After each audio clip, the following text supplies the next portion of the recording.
In practice with gods from many pantheons, it is clear that not all beings have stories that place them in the action of the mythology. This is not necessarily a measure of their value in cosmology, but it does strike us as an interesting thing to consider. If there are no stories, how do we ground the gods in some sort of timeline? Do we need to?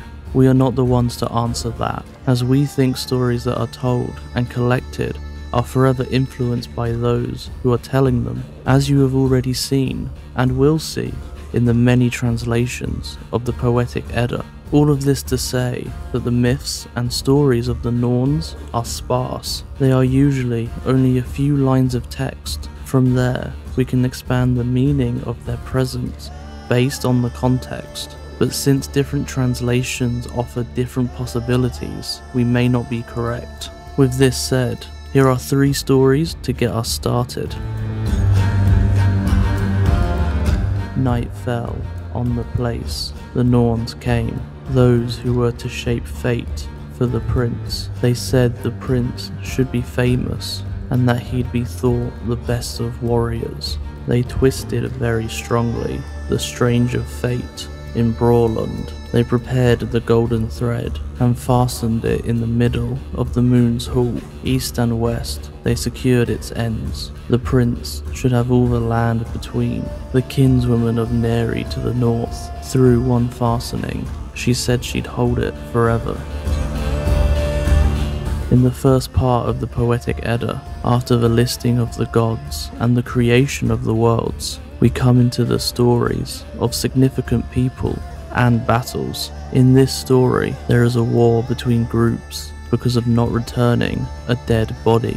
At this point of the piece, the Norns seem to be brought in to talk about how this prince, who had slain another, is one they meant to be strong and famous in the history of man. The Norns seem to not only place this fate upon the prince, but also to secure for him the lands as well as a kinswoman. When we read this story, we can think about how the Norns are often presented in a narrow space of overseeing fates, but rarely are they talked about as having any favour. As we move into these small pieces where we see the Norns arrive and do what they do, it becomes clear that they are not just the holders of the weird, but they are also the ones who pronounce what the fate will be. Though good and bad is a bit too narrow and binary, it does seem clear to say that certain humans are set up for success, while others are not. What is that fish which courses through the water, which doesn't know how to avoid danger? Your head you can save from hell. Find the serpent's flame for me. And Vali is my name. Owen is my father's name. I have spent much time in the Fools. A Norn of misfortune shaped my fate in the earlier days, so that I had to spend my time in the water. Once again, the Norns are brought into a story with the responsibility of creating the fate of a dwarf and Vali. He speaks about how he was put into the water because the Norns put misfortune onto him. He lives under a waterfall and has the power to turn himself into a pike.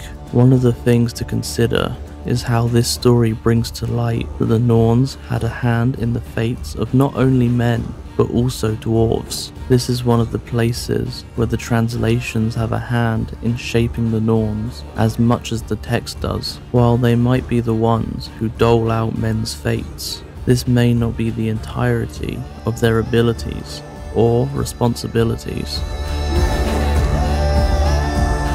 She had not known of any shame in her life, nor of the injury that had befallen her, no disgrace that was or could be imagined. The terrible fates intervened in this. Outside, she sat alone in the evening, then quite openly she began to speak. I shall have Sigurd, or I shall die. That young man I'll have in my arms. The words I'm speaking now, I'll be sorry for later. Gudrun is his wife, and I am Gunnar's. The hateful Norns decreed this long torment for us.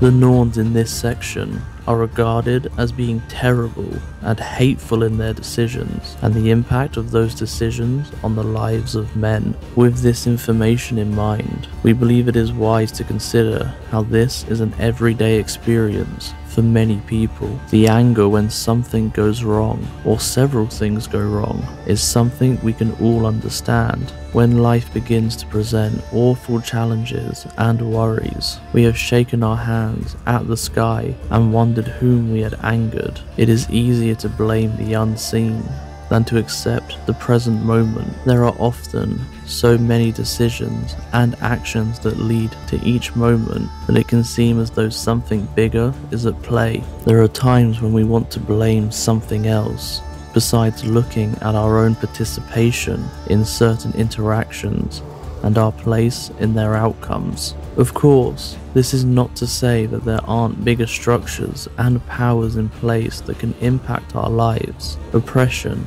patriarchy, capitalism, and so on. But even that seems to be a part of the Norns' roles. If they are weaving fate based on actions and decisions that came before, the lasting power of these structures can seem as though it comes directly from their weaving.